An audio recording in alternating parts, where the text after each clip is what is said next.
Alton, you're just finishing up on the dishes when you get a knock on the door. You have an idea of who it is, having sent for someone earlier, but no way of being 100% certain. Yeah, Alton absolutely puts one of his dishes down, looks suspiciously at the door. An ambush. And then walks over and opens it. It's Fishman. You called for me? Yeah, you're off your shift, aren't you, right now? I'm always on shift. I just take time off every now and then. If you can call it that. It's more so just I work less. Good to hear from the doctor's perspective.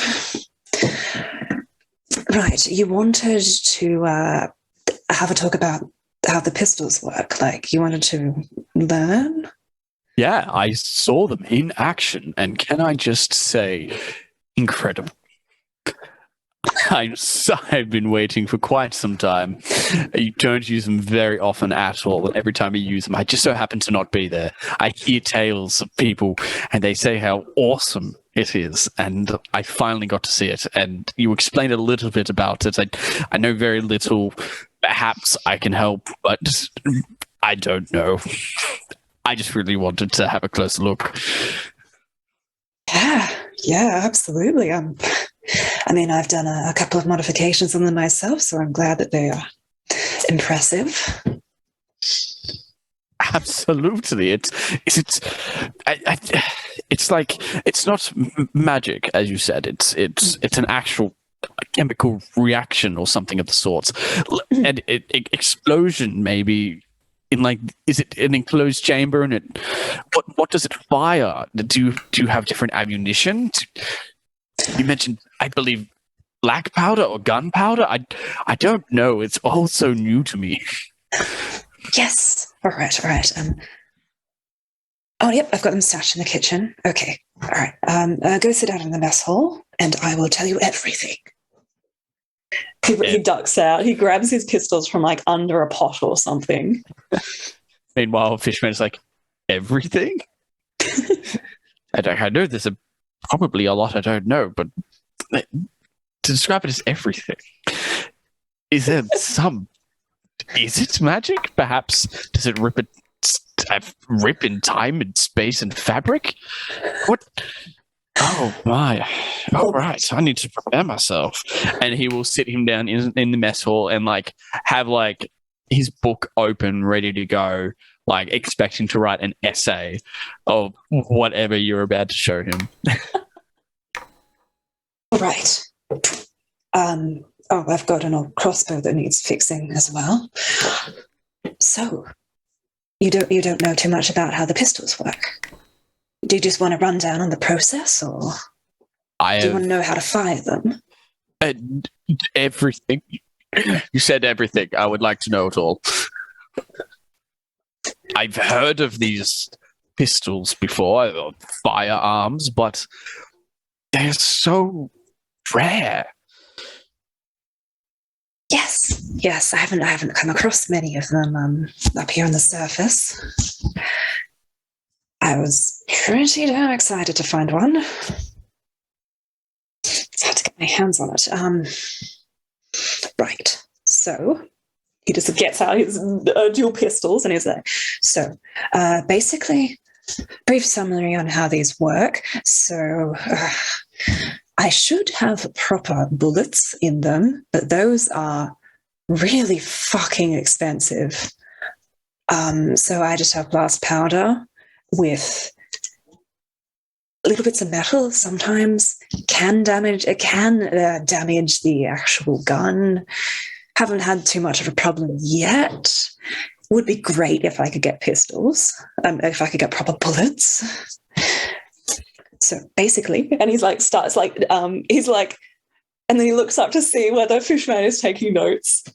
Oh yeah, he's writing every single word. Right now he's gotten really fucking expensive. detrimental to the weapon itself to fire, perhaps causes damage both internally and externally. The amount of maintenance that's required for this particular type of weapon seems not a good ratio.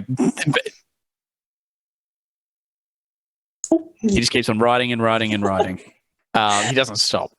Alton has a quick squeeze and is like, yeah, good points, good points. Yeah, he does do the thing where he's like looking at you though, but like he's writing.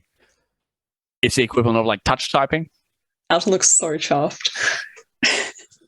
It's like, basically, we've got the trigger here. We've always got to make sure we've got the safety on, and it's not loaded right now because gun safety. I don't want to shoot my foot off. Do it.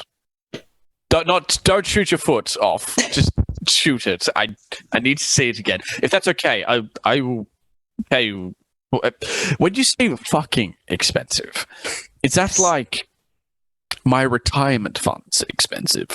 Or is that like a week's worth of pay expensive? You have retirement funds?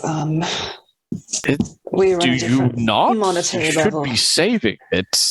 I probably can now. This is a really good wage. How long have you been in this position? 3 months. And did you have a job before this? Perhaps doctor, medic? Yes, I was a medic. Seems to be, I would imagine, a high-paying job. No?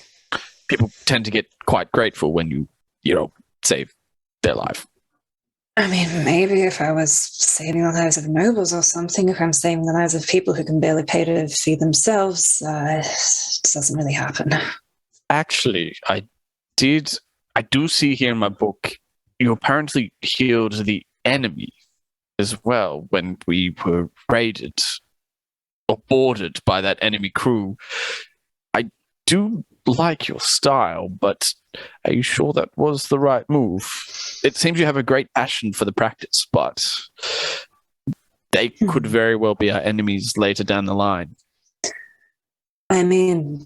Yeah, fair point. I do try to heal anyone who needs it, but we were trying to keep her alive as a hostage. That is true. And a hostage is more valuable alive than dead. Yes. If we ever come across any horrible enemy, I would be happy to let them just die, if that's what you're worried about. I'm not going to go run around healing everyone who's against us.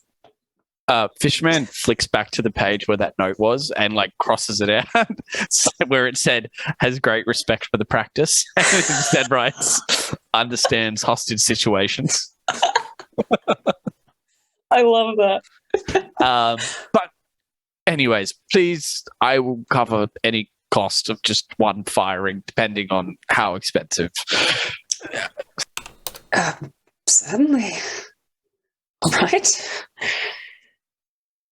Where should I fire it? Or do you want to give it a go? So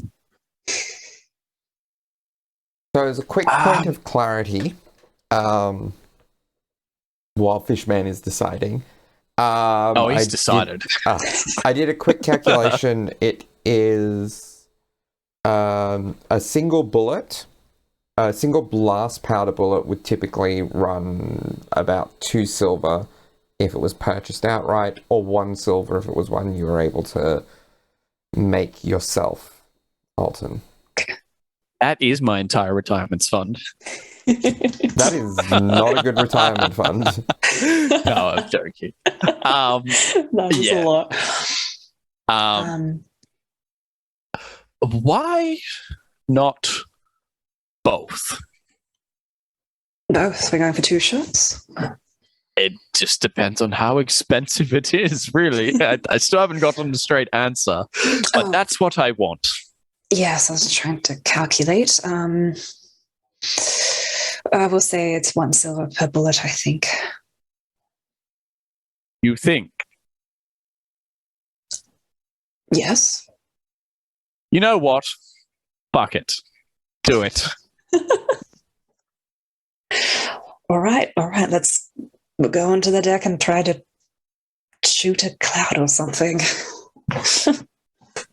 I have a better idea. Do you care for these dishes?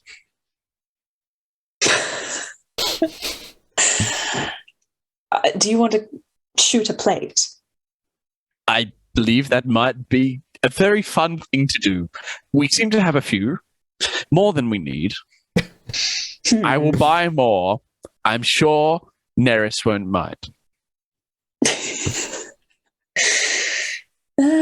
He might sass about it or something, but all right, if you're offering to buy it, sure. This is, set as up a far little as I'm shooting aware, range. this is a once-in-a-lifetime opportunity. I'm not going to let this pass. As he stands up and grabs some plates and closes his book and takes it with him. And we go out on deck. Excellent. Well, all right. What's a good distance? Just over here, then. Now, would you like me to throw them in the air? How good are you? I've seen how good you are, but how consistently good are you?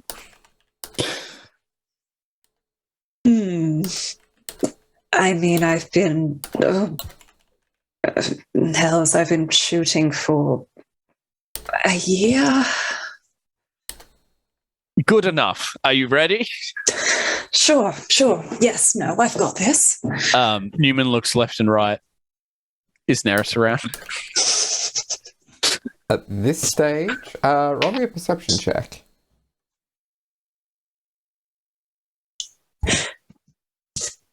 Dirty 20. No, he is not there currently. He's not currently around. Nerys is not here right now. Let us be quick. Let us be swift and quiet. But I know you can't hide the sound of the explosion, so let us be quick. And he does like a "I see you" to everyone watching, and then does a hushing gesture. Say "pull" when you are ready. Okay. All right. He gets out his pistol, loads it, gets into an aiming position. Pull. All right, and Fishman will throw it up.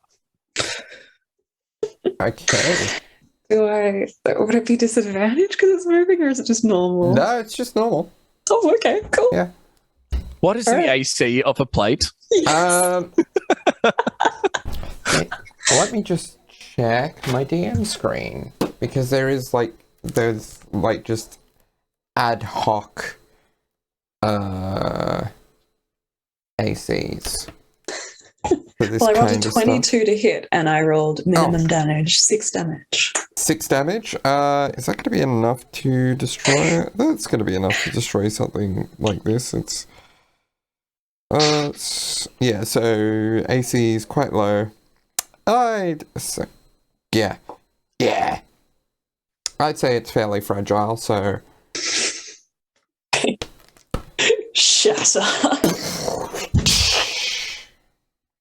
All right. Holy shit. This is incredible. All right. My turn. All in a My day's turn. work. All right. Newman. Oh, wow. Fishman. I guess I'm up to some cheeky business. Maybe that's why I said Newman. That's his forte. Fishman is on the lookout for Nerys. Is there any sign of Nerys after hearing a gunshot on deck? roll me a perception check. He's looking for like signs of Nerys, hoping to detect him early. That's a 14. 14. There's still no sign of Nerys. Okay, good. Because like I can't imagine he would be stealthy when he was coming to check if there was a gunshot on deck. He would probably come either 1 alarmed or 2 storming. So I'm hoping there's like some thwomping. Okay, cool. Yeah, Fishman tries to take the guns. Are they heavy? Oh, heavier gun. It's a pistol, so it had a bit of weight to it. And Alton will just kind of talk him through how to use it. So be like, right, so here's the stance that you need to go into. Keep relaxed, shoulder width apart. Just kind of let the recoil go through you, but aim it like this. Alton knows how to gun. I don't. What kind of damage does a pistol do? What does a bullet do? Is it piercing? Yeah, it is piercing. So pistol is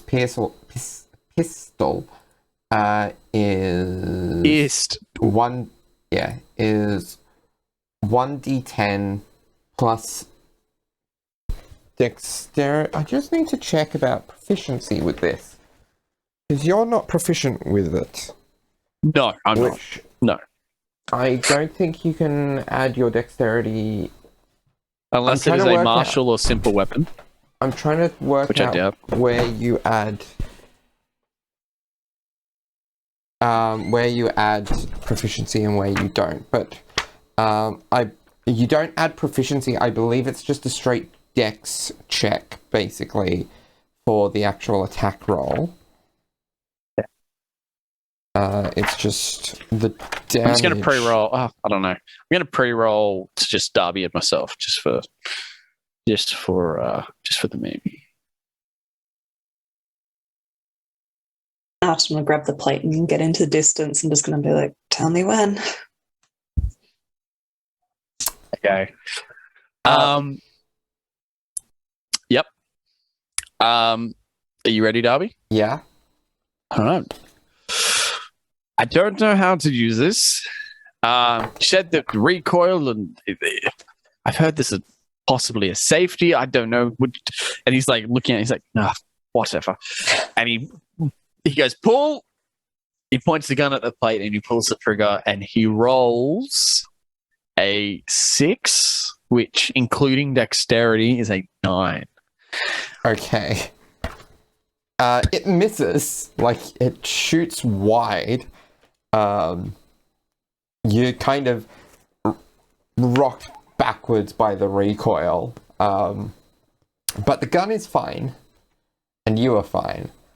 Oh, and the God, plate is fine, other than the fact that it is now in the ocean.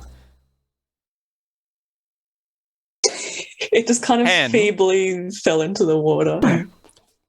Can Fishman use shape water to recover the plate? I think so, yes. He'll basically cause like a kind of like a mini twist, like, what's the word? Not a twister, but the equivalent of an ocean twister. Yeah. Fishman causes an entire tsunami to bring a plate on board. Despite the consequences. No. Just like a little tiny little like vortex. Vortex. Essentially, okay. Yeah. To kind of come out of the water and bring it up to the side of the boat. Well, I don't know how you do that. That's hurt. I tried to let it go through me, but I feel like I would have done better if I had have just tried to hold it in place, so to speak. Right. I have so much more respect for this. Did you get good through practice, or? Yeah, it just takes a lot of practice. No, you went fine. I think my first time I tried to fire a pistol, I was like 14. You went a lot better. Wow. It's probably around this point that you guys would hear, sort of just below deck, a very distant ringing, like a little handbell that is getting closer and closer to you guys.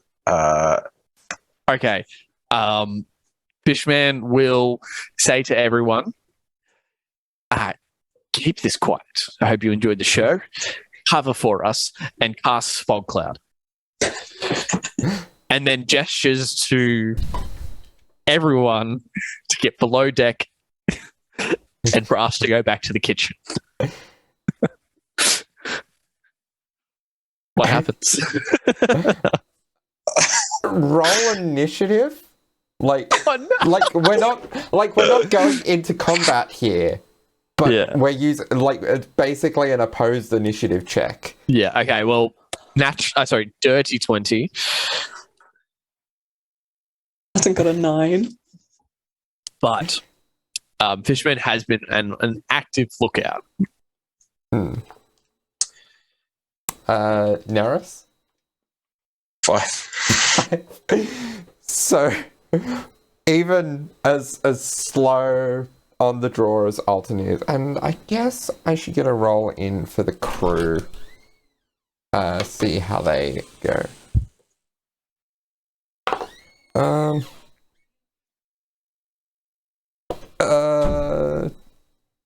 Yeah, they're probably, yeah.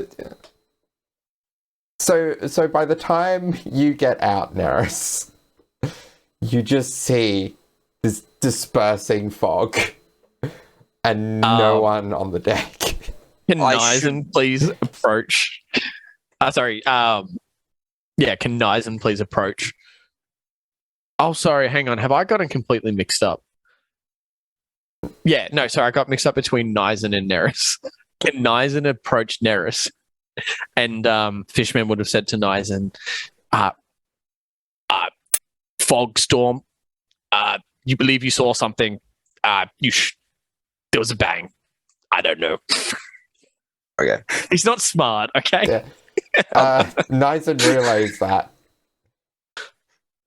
From below deck, as Nerys was running up, does Nerys recognize those shots as the sound of gunfire that he's heard before? Roll me an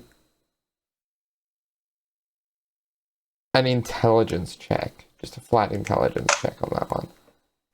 16. 16. It's definitely gunshots. That's all we need to know. In that case, as Nerys is running up, ringing his little handbell that he's got with him, which is different from the normal bell that he has. This is a bell that he does keep like on his desk, and it's like a bigger, bulkier bell. Makes a lot of noise. And you do hear him yelling as he's like potentially passing you guys like one hall down or something or rather. And you hear him shouting to the entire ship. Gunshots on the upper deck! Everyone to your stations! We are under attack! And Bell's just running off. And then he approaches the main deck and sees that it's incredibly foggy and a very calm Nyzen, I guess. Yeah. Who relays what Fishman told him to relay, and please not the I don't know part. No. As the fog cloud dissipates, you note that like it is otherwise a very clear day. There is no ships on the horizon.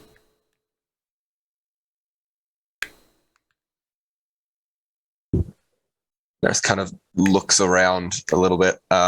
Now that he's actually out in the open, you can see him kind of squinting as he's looking. He is in like a bright blue silk robe. He looks like he's got his like a little headband on, and he's looking around. He's got like spectacles kind of like dangling off the edge of his nose, and just kind of looks and notes the distinct lack of personnel on the main deck. Kind of squints and wrinkles his nose a little bit. You know how it is in the Peckless Isles.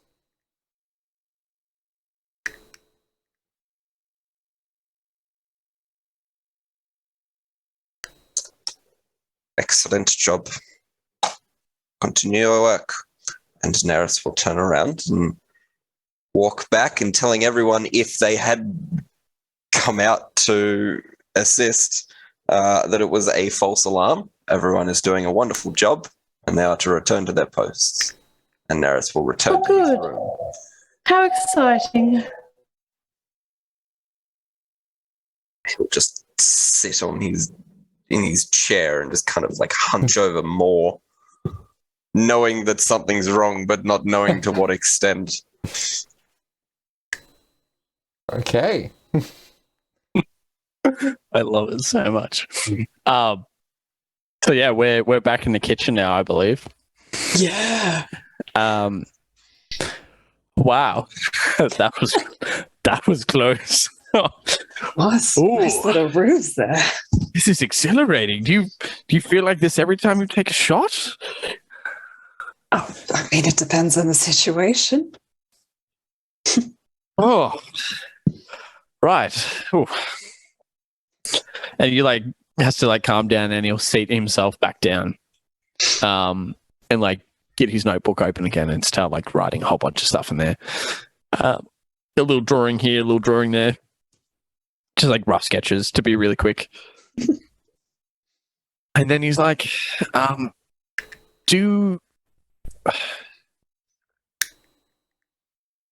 you had a proper look at my weapon? I don't believe I have. I only give a little bit of repair work occasionally to the stuff. Well, No. as you know, I am known as Fishman, Yes. and this is my weapon. And he brings it out and puts 𝗖𝗔𝗦𝗧 onto the bench. And he looks down at it as if it's his most prized possession. Almost caringly brushes dust off it. You can tell there's some sentimental value to this.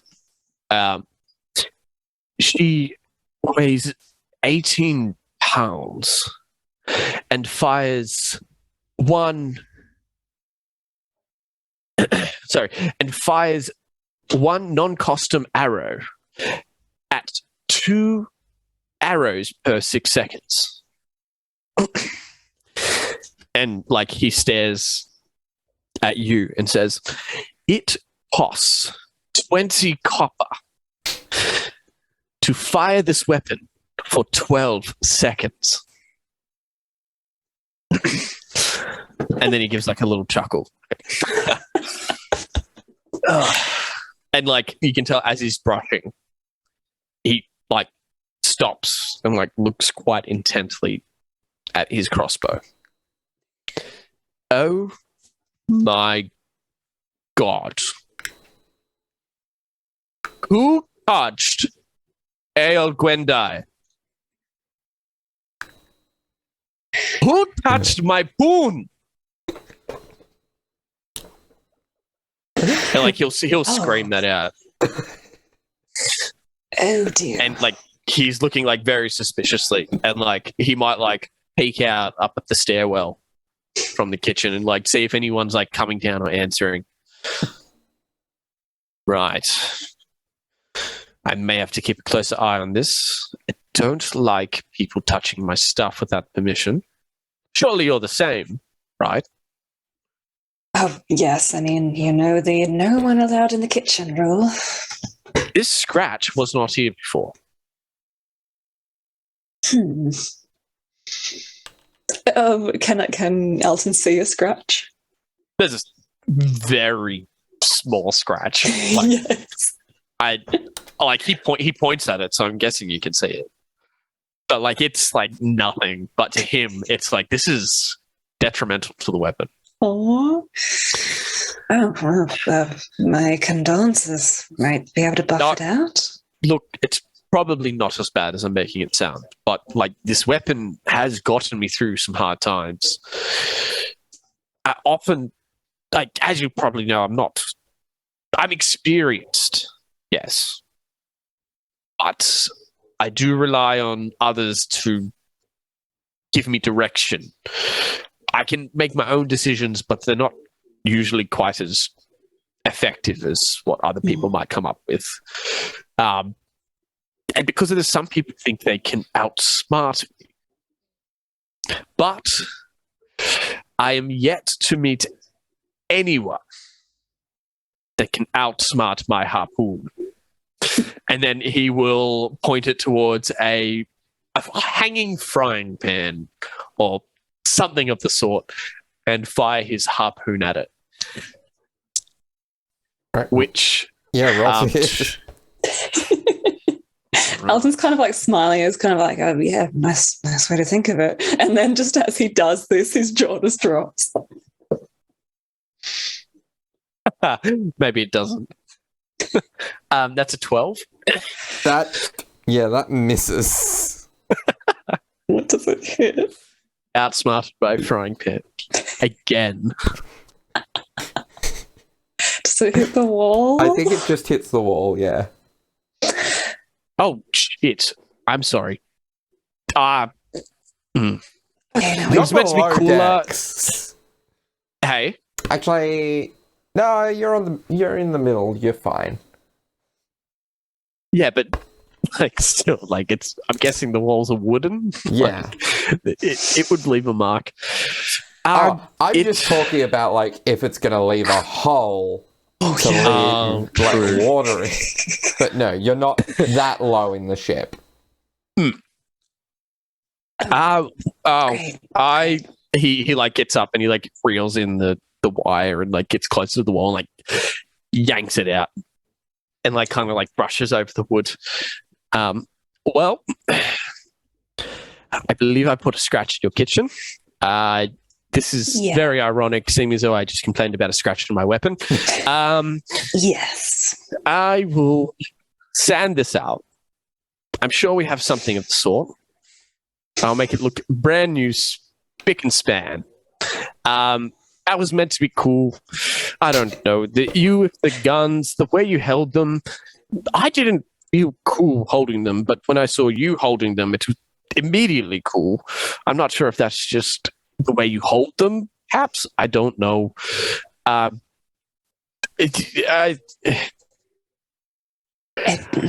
I leave? Practice, but I mean, you can stay, I guess.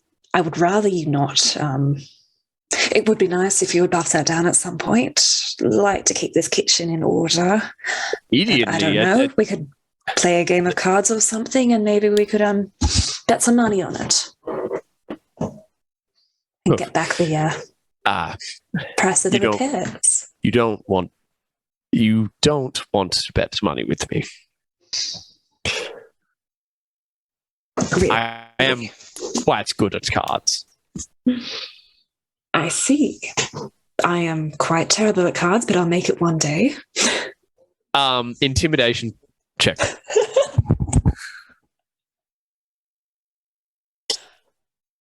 Not intimidating in scary, just are you sure you want to play cards against Fishman? What do I do against an intimidation check? Insight? Roll not to pee pant. I think. Well, we'll see what his result is, and then. Yeah, well, that's okay. fair. Do you want to challenge this? Is the question, or do you let it happen? That's my question to you, Joe. Alton is not smart, so he will want to play cards still. He will challenge this. All right, you're about to have a field day. I rolled a 2. That's a 5 for intimidation. I was really hoping you would just let it happen. He laughs in your face. All right. Show me what you got.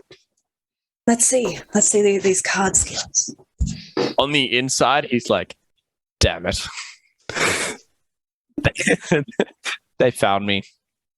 And then he will say out loud, cards is only half the game. Mm-hmm. Let's play. All right. All right. Let's. What game? Are you playing Nah. A what? Go fish. I don't know what card games do pirates play. They don't play poker. But are you playing Texas Are you Hold'em or playing something. a gambling game, or are you just playing a social game, or Gambling? Absolutely. gambling? Yeah. Okay. Gambling, yeah. Then I would say, because of the nature of that and the looking, I will get you to Solitaire. each roll me a wisdom check. Alton, you can add your proficiency to that as well because you have proficiency in the playing card set. I do. Oh.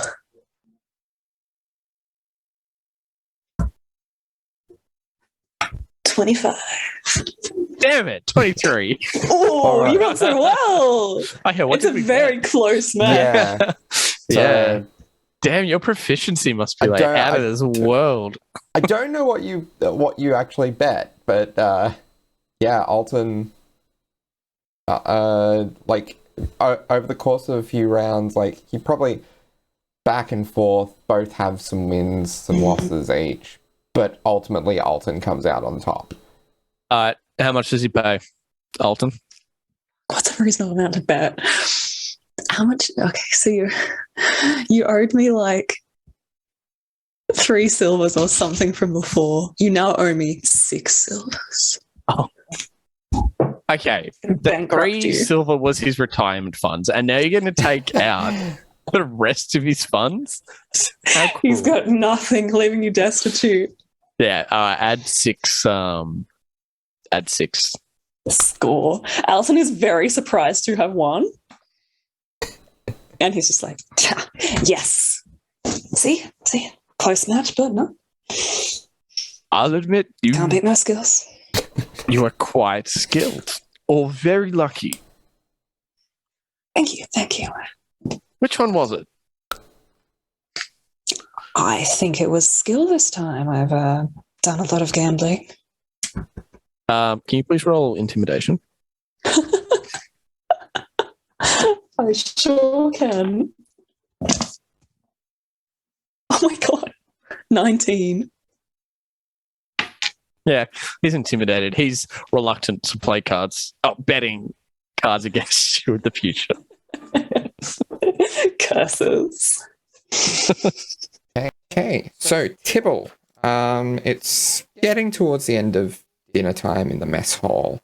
Was there anything you wanted to do as this was wrapping up, or?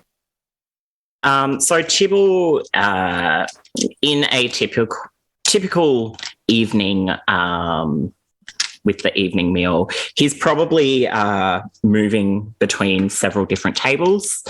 So he'll go and have parts of his dinner with some people, parts of his dinner with other people. Notably, the crew would know that he never sits with Kara during these dinners. They have their little catch-ups afterwards and throughout the day. So he dedicates his time during these sort of mess hall dinners to socialize with the crew and touch base and make sure everything is running smoothly and everyone's getting along, or at the very least, if they're not getting along, they're working together and that they're not getting along isn't hindering that. So he gets up from one of the tables that he's just been speaking to maybe Floret at, and has a look around. Nerys, who would you most likely have been sitting with, if anyone, for this evening's meal? So, Nerys, some nights he will sit sort of on his own with his books. Sometimes he's with various members of the crew. Opak a lot of the time, his junior. And tonight, though, is one of those nights where he has been sitting on his own, and he's been sort of going through his notes, and maybe halfway through a conversation, you kind of look over at him and he's had the same piece of food just on his fork for the last 5 minutes or so as he's like writing notes and kind of looking down. And probably about halfway through, if not a little bit earlier, he is going to close his book, wrap the piece of leather around it, pack everything up in his bag and grab the plate, and just kind of give a quick look around the mess hall, and just wander out back to his study. So Tibble, who was looking around the room already, sort of scoping where he might sit next, notices this, I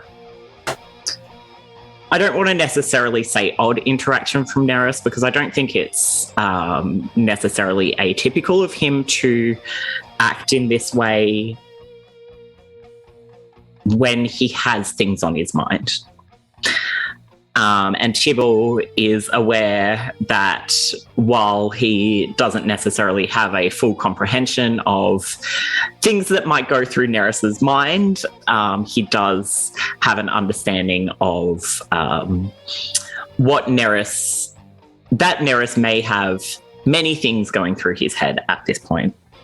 And as the meal is getting into like the later half of the, I guess, not so much allocated mess time, like everyone's allowed to be there for as long as they need, as long as they don't have duties further to them, which a lot of the people who aren't on night shift won't have duties further to them. It is coming to the natural sort of second half to conclusion of a lot of people's meals. So Tibble, he kind of looks after where Nerys wandered off, and looks back to the table that he's just stood up from, and he calls up and he's like, well, 'tis been a busy few days. I might retire early, go find Kara later or something of the like, but for now I'll be off. If anyone needs to find me, I'll be back at my quarters maybe in about an hour. Gonna do a lap of the deck or something of the sort. Enjoy the rest of your meal. And he's gonna roll a deception. Okay. Because he is actively lying here. Yes. And that's a 13. 13. Okay. So, some members of the crew are probably able to tell that Tibble himself has something on his mind too. And he, rather than the hurried scurrying on all fours that many of the crew see him do in action, he actually wanders bipedal out of the mess hall and back up, making his way to Nerys's quarters, or where he would expect Nerys. I'd say he's most likely going to try and find Nerys in his quarters first. If not, then go for a wander around the deck. Would Nerys be found in his quarters? So Nerys would be found in his quarters, and what is a little bit odd at this time of evening, his door is open. So Tibble sort of starts for a moment when it gets to the sort of start of the, I guess it is still a hall, but the boat hall, where Nerys's quarters are off, and he sees the door open and maybe a candle or a lantern flickering. And after a moment, he moves forward and he just wraps his knuckles, his little paw, on the door frame. And he's like, Nerys, is this a bad time, lad? Contrary, it is actually a perfect time. Would you like to come in? Aye, lad. Shall I leave the door open, or...? Please close the door on your way in, Captain. Of course. And he turns and sort of shifts this door that is many times his size, but he closes it with ease, given his formidable strength. It's like, I've been trying to catch you, lad, but I know you've been quite busy with the onboarding of our guests and all the sort, but I wanted to Well, I wanted to touch base after the last mission. Yes, I also wanted to touch base, as you say. I wanted to think about some things first. Of course. If you still need time to think, lad, or you're not comfortable yet, don't feel me coming here is forcing the issue. I can come back later or tomorrow, or we can have a nice dinner once we've hit port. No, actually now is a perfect time, and this is probably the first time that he's actually looked up at you. Since you walked in the room, Nerys has been sat on his side of the desk, staring into the divining orb, which is just starting to spark up, if you will, and kind of swirl a soft grey mist inside it. And Nerys looks up at you and says, "Would you like to take a seat, Captain?" Hi, lad, if you'll allow me. And he, I'm assuming there's like a lounge or a seat or... Yeah, so Nerys's room, as you walk in, there's probably two very large oak bookshelves, which are almost nailed into the wall, and they've got retractable railings on it so that books don't fall out as we're sailing. The other wall is more shelving with sort of reinforced like padding and barriers as well, except this has a bunch of spell components or empty scrolls or various magical implements, a couple of pictures just sort of framed, and one's kind of like just propped up on the floor next to a shelf. There's a very large desk which is in the middle of this room, and Nerys is seated on the back end of it on a complimentary large chair as well. There are a couple of other chairs in the room. There's what looks like a two-person kind of like a sofa, or like a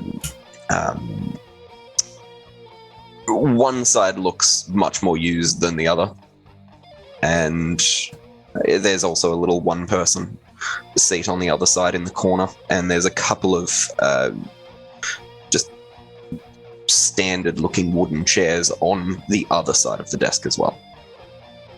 And that is Nerys's room. Is there a particular chair that Nerys gestures to Tibble to sit in, or does he leave that option to Tibble? He does not specify a particular chair. Nerys is talking fairly quietly, though, so probably one of the two wooden ones in front of the desk, so it's a bit more of an intimate conversation. So Tibble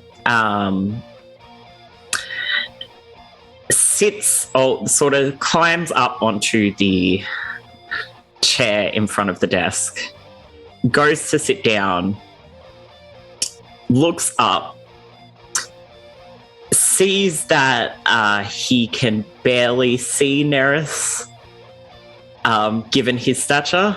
He's like, lad, do you mind if I sit on the desk? My apologies. Of course. Or perhaps can I have some books or something? I can... bit of a boost. Grab some cushions for you if you'd like. My apologies. The desk is fine. Like the comfort is no issue. I've got natural padding, shall I say? And he kind of slaps his bottom a little bit. Well, Very well. And Nerys is going to just sort of wander around and will grab like a little a cushion or like a little small decorative cushion in a way, and he'll just place it on the desk sort of in the corner. Tibble sits cross-legged on this little cushion. It's like, thank you, Nerys.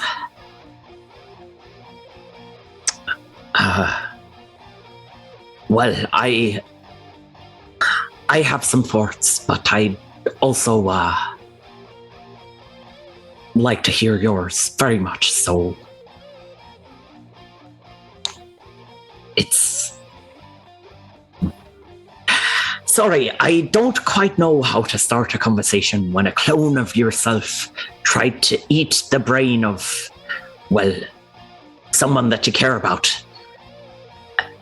And that person is sitting in front of you, also feeling whatever way he feels about that interaction. And, well, I try to understand things in general, but this is something that is out of pattern and out of territory, so it's quite... I don't know whether I should share my thoughts first, or whether I should hear your thoughts first, or...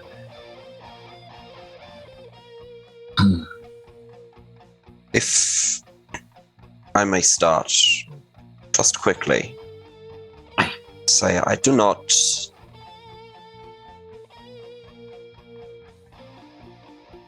And Nerys kind of pauses and thinks about his words. You can be blunt with me, lad. I won't take offense. I'd rather you be honest. I am very aware that the creature that attacked me on that island was not you. Tibble's shoulders kind of slump a little bit with relief, like with this tension that I don't think... I think you could probably tell he didn't realize he was holding.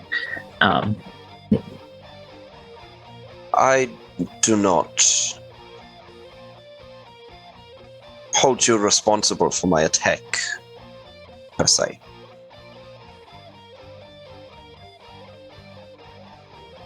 There were a lot of things that happened on that island a few days ago, some of which I believe could have been handled better. What I would like very much to ensure that something like this does not happen again in the future. For I did not foresee this. And as our captain, neither did you.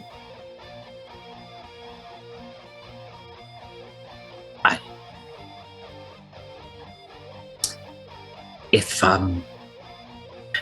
I may, I appreciate you saying, and I truly do believe you on face value when you say that you don't blame me for what happened. And I don't want you to misinterpret this as me taking some form of woe is me shameful moment. But I am your captain, lad.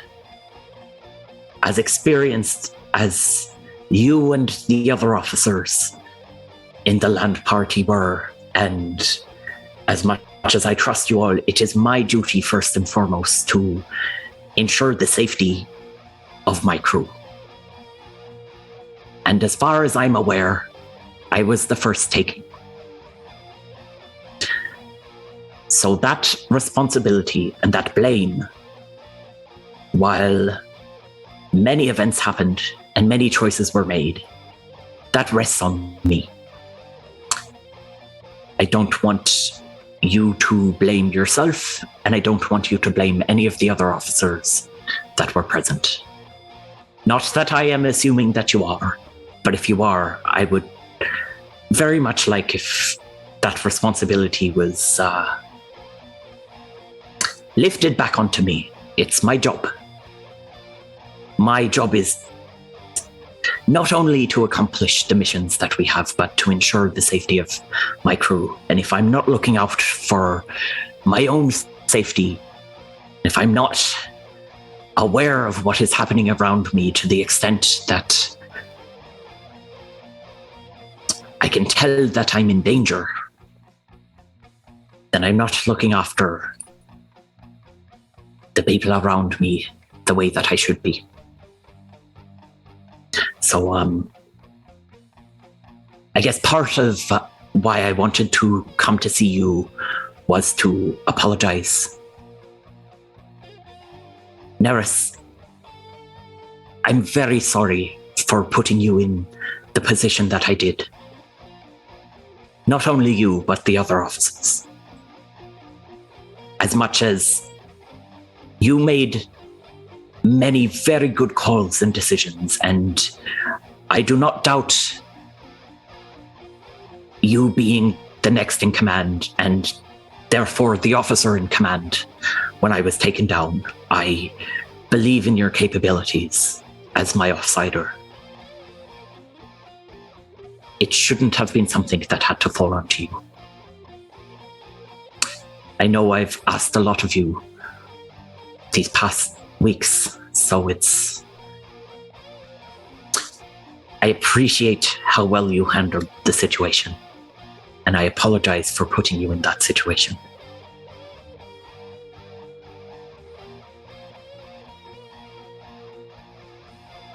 Thank you, Captain, for your apologies.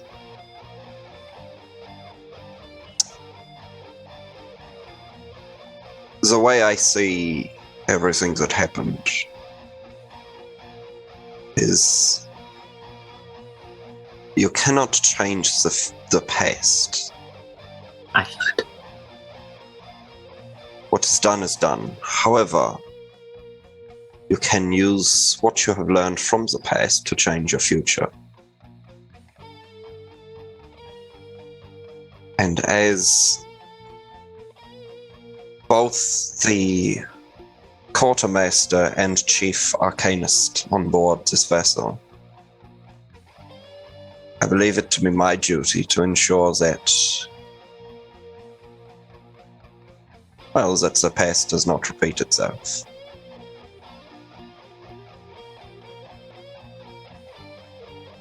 Do you mind, Captain, do you have anywhere to be in the next few minutes? Nerys, I'll be honest.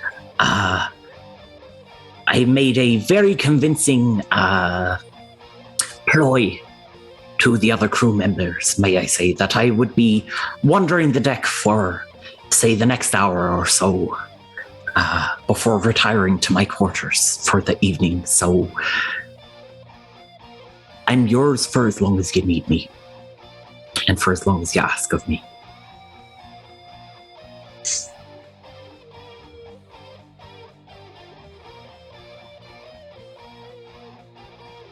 Nerys very slowly reaches into a drawer underneath his desk and pulls out a another journal that he's got. Unwraps it, opens it, and looks at a couple of notes that he's written down.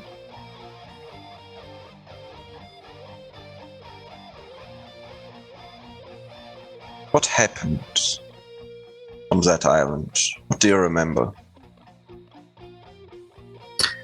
Well, I remember going off to the woods, breaking rank to gather information. I remember leaning down to a little, to one of the little folk, one of the little creatures.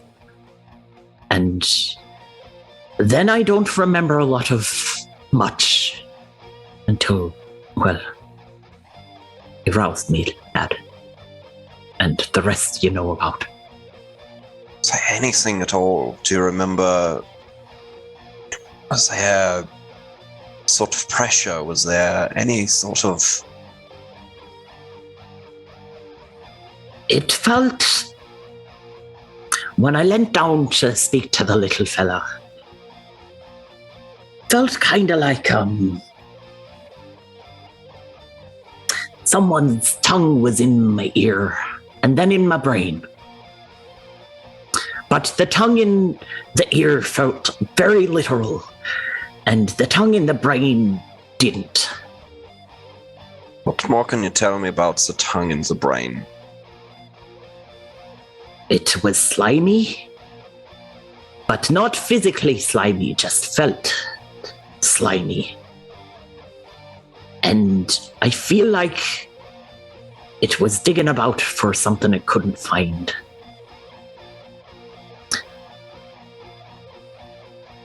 But it would have only been a second of it, lad.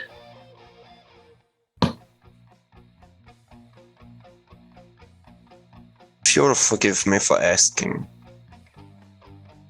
do you feel if you're perhaps stronger mentally, that you would have resisted the brain tongue?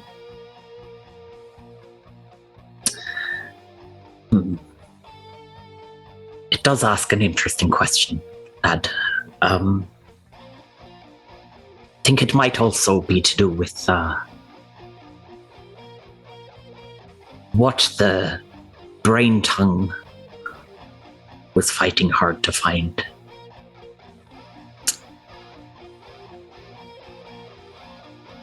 I think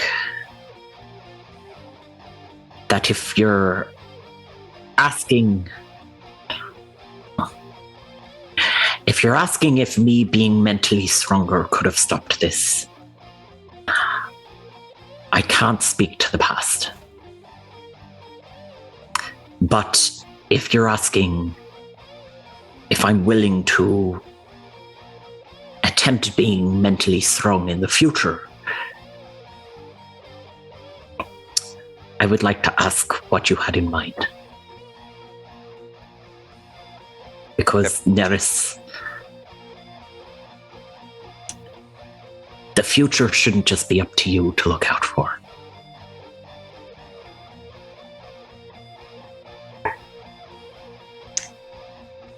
Well, Captain, that is exactly what I am asking. I have been doing some thinking. I believe that if what I understand from the notes that I recovered, which I am more than happy to bring to the heads of the Hydra with you if you would like. I understand that you were incapacitated at the time that I found these notes. Actually, as a brief sidebar, the notes that I did recover were damaged almost entirely, but I have been able to acquire some loose pieces of information, which we can bring to the Hydra if we so wish. Lad, do you see it beneficial in any way, shape, or form for us to bring that information to the Hydra? Or do you think that it is information that could benefit yourself and this ship on a less corporate level?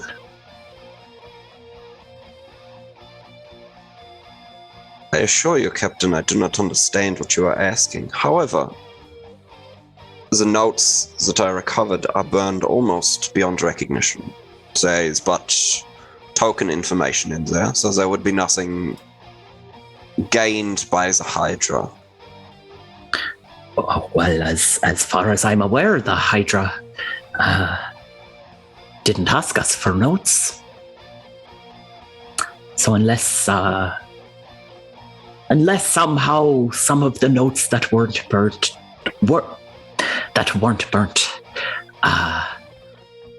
will put us in a position where the Hydra may favor us, or that would be beneficial of the crew of this ship to bring to the Hydra. Maybe all the notes got lost, if you understand me meaning. Very well. In that case, as captain, you can do as you see fit. And he brings out the copied notes that he burned and passes them over to the captain. Tibble takes them. They're quite a wee bit larger than him, but he tucks them into his vest pocket anyway. They bulge out quite comically, but they fit nonetheless. Thank you, lad.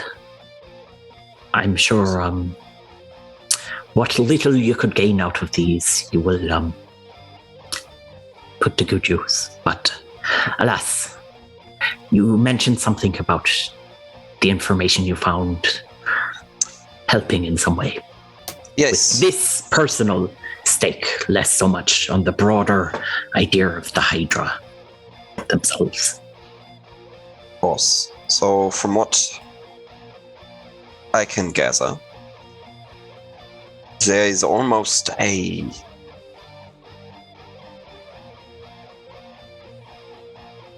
theoretically magical effect that this creature can do, almost like a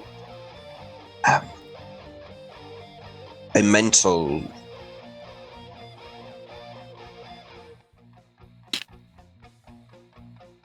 penetration, if you will, that I believe a stronger mental fortitude should be able to fight off. I think even if we are not inclined to meet one of these creatures again, which I am not entirely certain with yourself, but I do not, it may be beneficial to practice against unfriendly magics. How to defend oneself.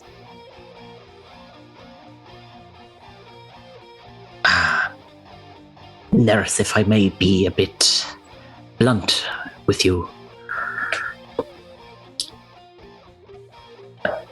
is this teaching going to be something between you and I, or something that we are teaching the larger crew?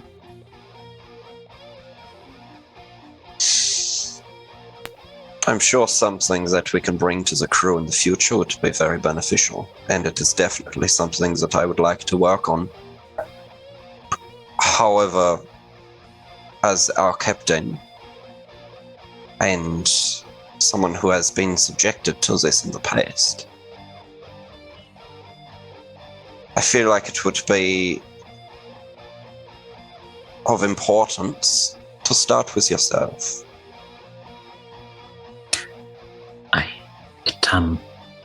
I only ask because, lad, it sounds a tad dangerous. And I would much rather we start with me. Well, you are in luck. That was my plan. That is why I asked. Good, we've got that established then. Perfect. How does roundabout now sound? As I said, I'm yours for as long as you ask of me.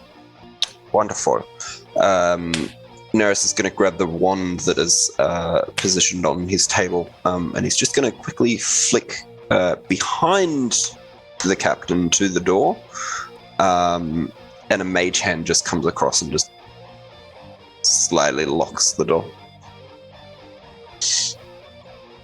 I do not wish to be disturbed at this moment. Not while we are both potentially in a fragile state. Of course. So, what I have planned, and he pulls up this journal that he's got in front of him and he begins reading. I would, with your permission, attempt to cast unfriendly magics upon you and you will attempt to resist. This will not hurt. It may be a touch uncomfortable. It would be more of a mental needle in a way, instead of a brain tongue. Would it be similar to when you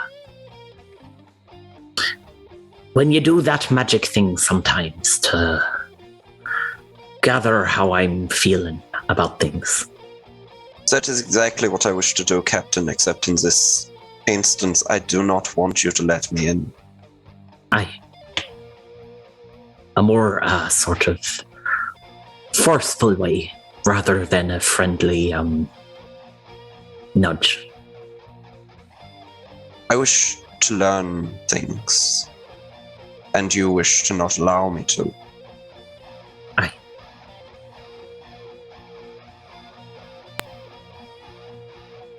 Are you ready to begin, Captain? Ready when you are, Nerys. Nerys has a little twitch of a grin. It's not happy. It's not expressing emotions as such. It's more of a facial twitch that he has, and his eyes very slowly begin to flick down to the divining orb that he has, which throughout this conversation has been slowly roiling and starting to build up a little bit in intensity. And he places one hand on that and holds the wand over the top in a very loose pencil grip. And casts Detect Thoughts on the captain. And you would feel this as this gentle pressure that you felt before. And then Nerys begins to speak. And as he does so, every word that he says, that pressure begins to build, almost like trying to find a weak point in a balloon to try and burst through to the next layer. And Nerys is going to say, it was a trying time for you and the crew on the island.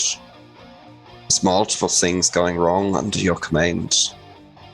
That must have been quite emotional for you, no? And Nerys is going to push. Tibble's going to attempt to resist. Which save would this be? This is a wisdom saving throw DC 18.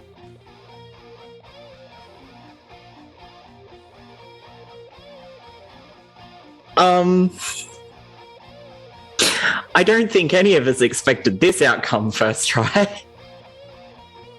Success? That's a natural 20. Oh, wow. Okay. So you would just feel this, the surface sort of thoughts would shift around for a moment, and you might expect to feel guilt or hurt or upset, but what you actually find there, just in your little surface, so like with the initial casting before you start probing, might actually take you off guard, which may contribute to why it then was so easy for Tibble to resist. As what you sort of sense is this feeling of pride, specifically towards you, a feeling of warmth, specifically towards Rue, and a feeling of accomplishment. And the image you would get is each of the shore members returning. So when the Fish Man rejoined the party, when I've forgotten his name, our little offsider, 𝗖𝗔𝗦𝗧. When 𝗖𝗔𝗦𝗧 returns to the group, unscathed and brain melted, when Alton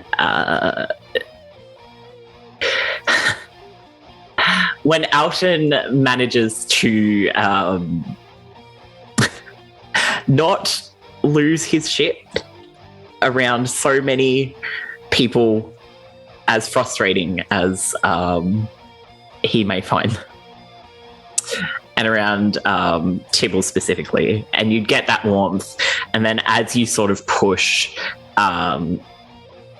this sort of mental lock just stops you there, and you feel this strength, but it's not quite like you'd expect a wall or something structured, but it just kind of feels like the wind in the sails shifting you back on course and off the path where you were.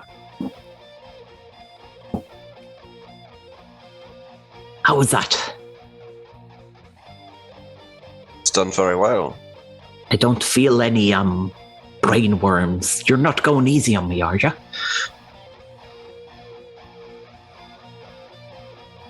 Interesting. Perhaps we try again. Aye. Nerys is just gonna mark a little asterisk next to one of his lines that he's got, and will return to his to his divining orb, and is going to recast the spell. And he's going to focus on something that the captain mentioned, or that he picked up from the captain before he was cut off.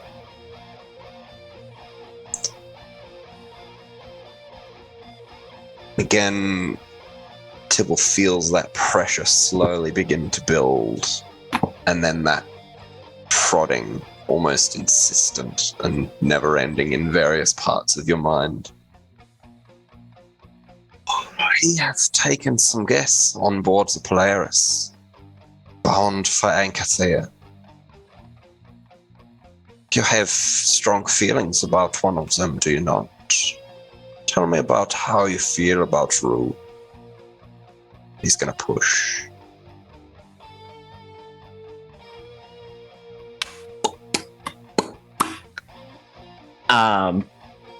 So the initial surface thoughts that you would feel just still radiate that warmth, and it's almost like a familiarity. And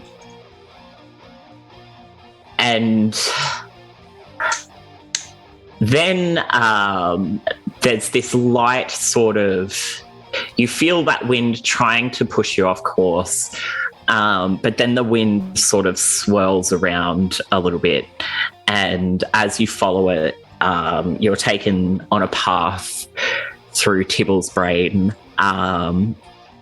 deeper and deeper, until you find a space of a younger Tibble, fresh-faced and early sailing, and you don't quite get full memories, but you get glimpses of understanding where Tibble, being fresh-faced and off the docks, not quite understanding the people around him, being mocked for having his wife with him, being him experiencing but not quite understanding people harming her and not quite understanding the hurt she feels until she's expressed it to him. And there's a sorrow that sits there, a sorrow that's associated with his lack of connection with the people around him. And then you see the private conversation that happened between Rue and Tibble. And you don't see the whole thing. Once again, you see snippets of Tibble speaking about the villagers and the way that they treat Rue, and Rue trying and not quite understanding, and just this feeling of other and this dissociation. And you feel that warmth creep back in again, and you see it for what it is, which is recognition and opportunity. And you begin to understand that Tibble... You begin to understand that the intent for Tibble is to help Rue understand their difference and get past that and come to terms with it and not see it as a hindrance.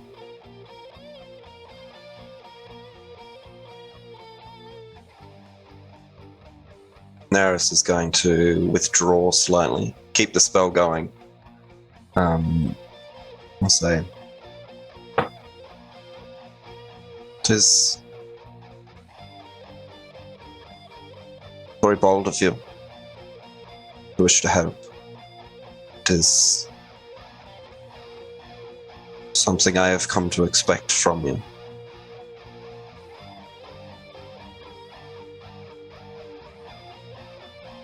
You're doing incredibly well, Captain. I need you to know that." In that sort of connection, you feel this flicker of warmth again, this time directed towards you. But then you feel Tibble kind of squash it down. And it's a flicker of not quite shame, almost like this little bit of embarrassment, not because of the feeling, but because he knows that he's not meant to be showing you what's going on in his brain. So you can tell it's not an embarrassment about the feeling. He is fine with you knowing that that is the feeling that he is feeling. But it's very much like, oh, he's not meant to be seeing this. And less in a shameful way and more in a, he explicitly, I have been given instructions and I'm trying to follow them sort of way. Perfect. Captain, use that emotion. Force me out. Okay. When you give that instruction, Tibble, you feel like a hint of surprise. And in those surface thoughts, you'll also notice like the fact that he is not speaking, and he has not spoken pretty much since you've cast both rounds of spells. And you can tell with his surface thoughts that he does not think if he was speaking, he could concentrate long enough to actually force you out. He knows that once he starts speaking, his brain won't focus on the inner thoughts, and it will only be the outer thoughts.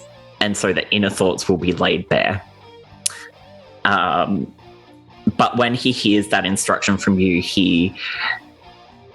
it almost feels like he's pulling a sail back towards him, pulling a rope to pull that emotion back towards him. And you feel that warmth towards you come back. And before that becomes something you can focus on, the wind starts to pick up again.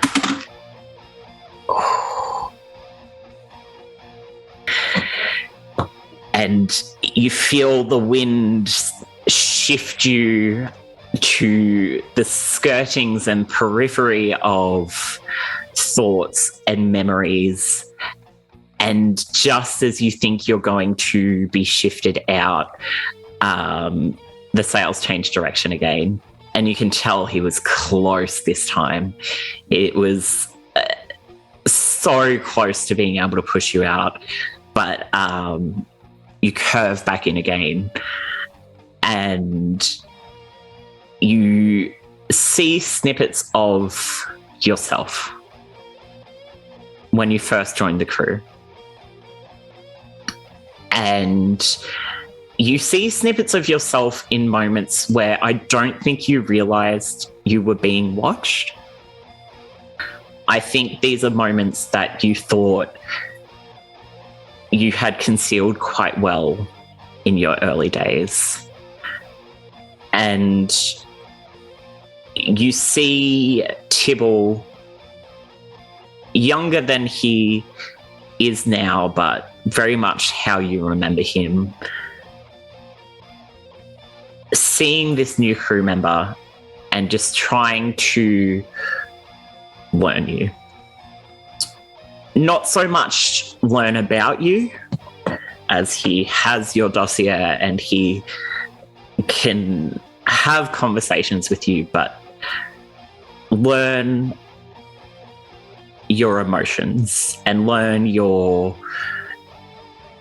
sort of patterns. And it feels less so much in a way that you might expect from someone else who isn't Tibble, where they might be trying to find an advantage. It just very much truly feels like he's just trying to understand someone who isn't himself.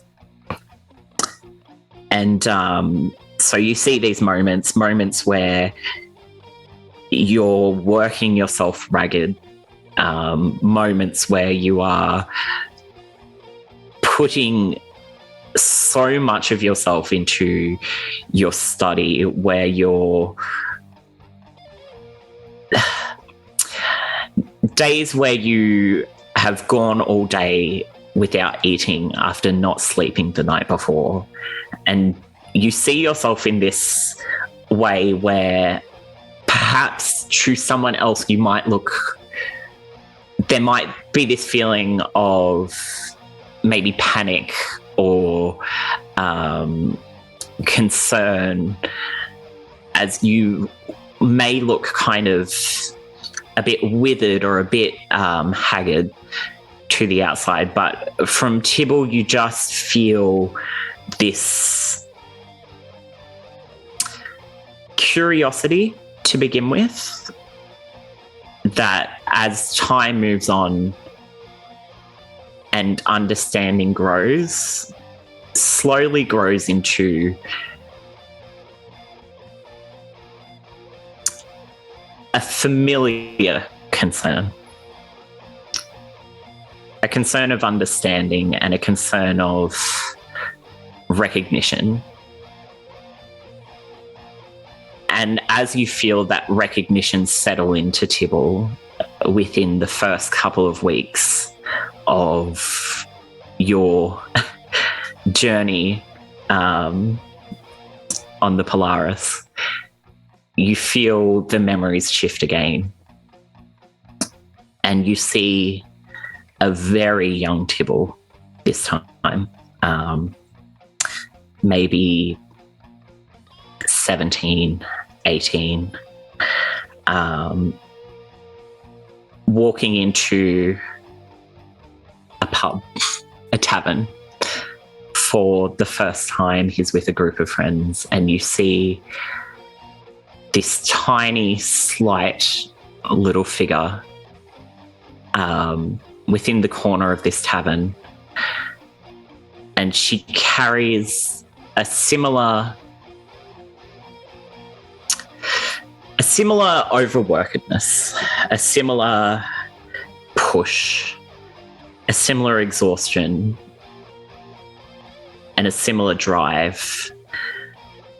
And while it doesn't feel like looking in a mirror,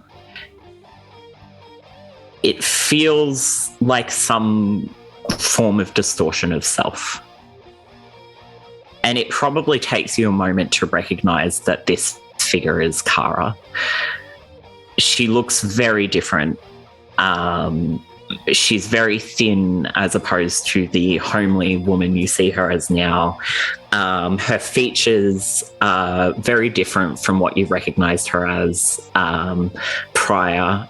And you don't believe that you would have read her for who she is properly. And you hear something nasty being said around her as she serves someone at the table. And you see Tibble frown, not quite understanding the term that's put in front of him. And you see him go up to this slight figure, and he asks her, he says, "Excuse me, lass. Sorry to interrupt, but I don't quite understand why that man was referring to you in that way." And you see her look up at him, and she looks at him so shocked and surprised.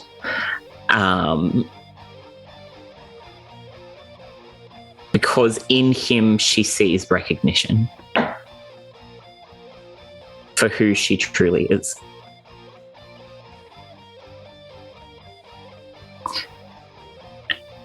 And then things shift back. And I think, for the sake of brevity, two of you continue this back and forth of training for an hour, another couple of hours, before eventually retiring for the night. And that, I think, is where we're going to leave that scene.